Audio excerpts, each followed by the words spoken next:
Hello अभ्यर्थियों, आप सभी का ऑनलाइन एग्ज़ाम गुरुकुल में स्वागत है।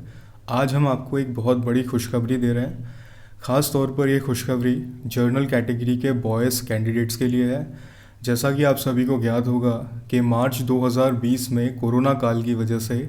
भर्तियों की निरंतरता पर फ़र्क पड़ा था और पिछले 4 साल से किसी भी भर्ती को पूर्ण रूप से पूरा नहीं किया जा सका है और बहुत सारी भर्तियों के तो नोटिफिकेशन भी जारी नहीं किए गए थे। जैसा कि आप सबको ज्ञात होगा कि विगत में सामान्य प्रशासन विभाग द्वारा मुख्यमंत्री जी के आदेश के अनुसार 3 वर्ष की छूट पदों में दी गई थी, लेकिन ये वर्दीधारी पदों में नहीं थी। तो हम आपको आज उनका वो सर्कुलर दिखाने जा रहे हैं जिसमें ये लिखा हुआ है कि अब सभी वर्दीधारी पदों में 3 वर्ष की छूट दे दी गई है और इसका प्रभाव सभी विभागों पे होगा, यानी MPPSC में भी, PEB में भी और अन्य सभी विभागों में जहाँ जहाँ ये सर्कुलर भेजा गया है। इसके साथ ही साथ हम आपको बताना चाहते हैं कि मध्य प्रदेश के कुछ ऐसे यूट्यूबर कम्युनिटी है जो आपका हमेशा भला चाहती है और उनके ही अथक प्रयासों से ये संभव हो पाया है। इसी तरह का एक प्रयास पटवारी सिलेबस के लिए भी किया जा रहा है, क्योंकि आप सभी को ये ज्ञात होगा कि विगत वर्ष में या विगत वर्षों में जब भी पटवारी भर्ती परीक्षा हुई थी तो उसमें उसके सिलेबस में ग्रामीण राज्य और पंचायती राज्य इस तरह के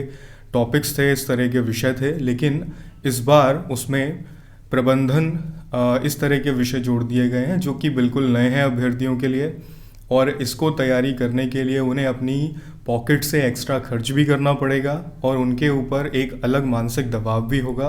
क्योंकि इसमें से कई अभ्यर्थी 2 या 3 वनडे एग्जामिनेशन की प्रिपरेशन एक साथ कर रहे हैं। तो उनकी इस तैयारी को एक सारगर्भित रूप से संपन्न कराने के लिए और थोड़ी सुविधा देने के लिए यह आवश्यक हो जाता है कि विगत वर्ष के सिलेबस में या विगत वर्ष के पाठ्यक्रम में ज़्यादा परिवर्तन ना किया जाए और इसमें अगर परिवर्तन नहीं होगा तो उसे थोड़ी सरलता रहेगी। तो इसीलिए एक प्रयास किया जा रहा है कि पटवारी का सिलेबस यदि सुधीजन मानते हैं और उसे बदल देते हैं तो अच्छी बात है। इसके लिए यूट्यूब कम्युनिटी के कुछ बुद्धिजन प्रयास कर रहे हैं और जैसे ही ये कुछ होता है तो हम आपको इसका अपडेट ज़रूर बताएंगे।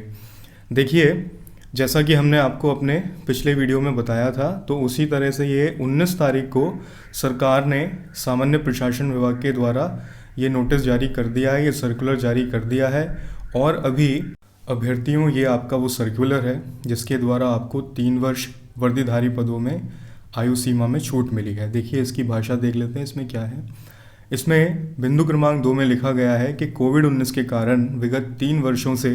भर्ती परीक्षा नियमित आयोजित नहीं की जा सकी है, अतः अभ्यर्थी के हितों को ध्यान में रखते हुए राज्य शासन दिसंबर 2023 तक अभ्यर्थियों की अधिकतम आयु सीमा में 3 वर्ष की छूट भरे जाने वाले पदों के संबंध में जारी प्रथम विज्ञापन में प्रदान करता है। और ये नोटिफिकेशन, ये सर्कुलर कहाँ कहाँ डिस्ट्रीब्यूशन दिया गया है ये भी हम आपको बता देना चाहते हैं। देखिए, अगर आप इसको ध्यान से देखेंगे तो इसमें साफ लिखा हुआ है, यहाँ पर आप देख पाएंगे केंद्रीय ये कर्मचारी चयन मंडल 10 नंबर पे आप देखिए 10 नंबर के बिंदु को, यानी कि ये आपके PV को भेजा गया है। और इसी में आप जब 16 नंबर देखेंगे तो यहाँ पे लोक सेवा आयोग इंदौर का भी वर्णन किया गया है, यानी कि अब जो भी रिक्तियाँ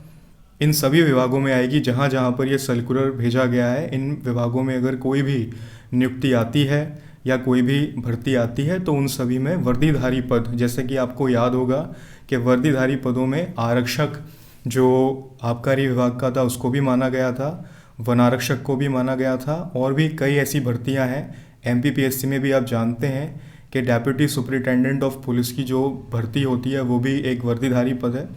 तो इन सभी पदों में अब 3 वर्ष की एक बढ़ोतरी की गई है और सभी लोगों को इसके कारण एक मौका और मिल जाएगा। तो सभी जनरल कैटेगरी बॉयज़ के लिए बहुत बहुत शुभकामनाएं। अपनी तैयारी जारी रखें और जिन्होंने अपनी एज के कारण मौका खो दिया था तो आप सबको अब पता चल ही गया होगा कि 33 वर्ष इसकी अधिकतम आयु थी, जिसमें अब 3 वर्ष बढ़ा दिए गए हैं। तो आप सब हमारे चैनल को सब्सक्राइब कर लें अगर आपको ये वीडियो पसंद आता है, जिससे हमारा हौसला बढ़ेगा और हम आपको और भी अधिक आवश्यक और महत्वपूर्ण सूचना भरे वीडियो देते रहेंगे। धन्यवाद।